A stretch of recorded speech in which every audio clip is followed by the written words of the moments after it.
Mga tol, confession muna, hindi ako fan ng Gunpla. Wala rin akong Gundam display dito sa aking bahay. At never pa akong nakapagbuo ng Gundam sa buong buhay ko. Kung tinatanong nyo ako kung ano yung Gunpla nung isang linggo bago tong event na to, malamang ang sagot ko sa inyo, yung mamahaling plastic. Pero pagkatas kong pumunta sa Gunpla event dito sa SM North, may isa akong natuklasan na hindi ko talaga inaasahan. At habang tumatagal ako sa event, mas lalo akong nagtataka. Bakit parang sobrang saya ng mga tao sa event? Ano ba ang meron sa hobby na ito? At bakit parang ako lang yung outsider? Pagkatas ng araw na yon, parang naintindihan ko na. Pagpasok ko pa lang dun sa area, iba agad yung vibe. Parang hindi ito yung normal na toy section sa mga mall.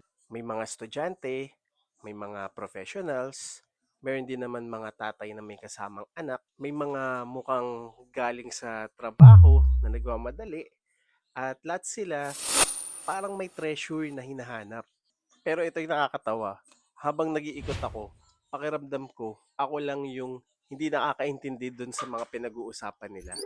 May mga naririnig akong RG, MG, panel lining, water decals.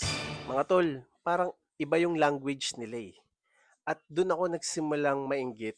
Doon nagsimulang mangati yung curiosity ko.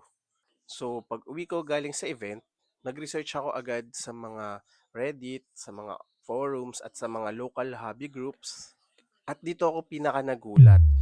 Akala ko, lahat ng builders ay hardcore anime fans. Hindi pala. Kasi maraming builders ang nagsasabi na mas nauna silang nagbuo ng Gundam kaysa manood ng anime. At doon ako napaisip, baka mali talaga yung tingin ko dito. Akala ko anime merchandise ang Gunpla. Pero para sa maraming tao, creative hobby pala ito. At ito yung moment talaga sa event na nagpahinto talaga sa akin. May nakita akong display dun sa event. At kung hindi mo talaga sasabihin sa akin na plastic yun, hindi talaga ako maniniwala. Grabe yung itsura niya, akala ko talaga metal. Akala ko mamahaling collectible, pero model kit lang pala ito. At habang tinitingnan ko yung detalye, dun ko unang naramdaman yung respeto. Kasi hindi siya mukhang laruan. Mukha siyang proyekto. Mukha siyang bagay na pinaglaanan ng oras, effort, and honestly, doon ko unang naisip, gets ko na kung bakit proud sila rito. Habang nagbabasa ako ng mga experiences ng mga builders, may paulit-ulit na lumalabas. Hindi anime, hindi collections, hindi presyo, focus. Napansin ko rin yan sa event eh. Halos walang nagmamadali, walang panic, walang nagra-rush. Doon ko naisip, baka hindi robot yung binibili nila. Baka yung process. Kasi napapansin ko ngayon, sa panahon ngayon, lahat instant. Instant videos, instant entertainment, instant replies. Pero ito, hindi pwedeng madaliin. Kailangan mong umupo at mag-focus. Mag-focus habang gumagawa. Parang kabaliktaran ng internet. At ito yung magandang balita para sa mga beginners na tulad ko. Akala ko, kailangan mo na agad ng workshop, airbrush, 10 tools, at talent ng artist. Pero hindi pala. May entry grade, may high grade, may mga kit na ginawa para sa first-timers at beginners na tulad ko. At ito yung medyo nakakatuwa.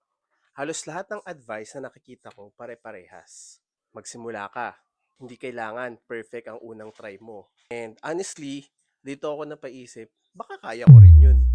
At dito ko naintindihan, hindi sila addict sa plastic. Hindi rin sila addict sa anime.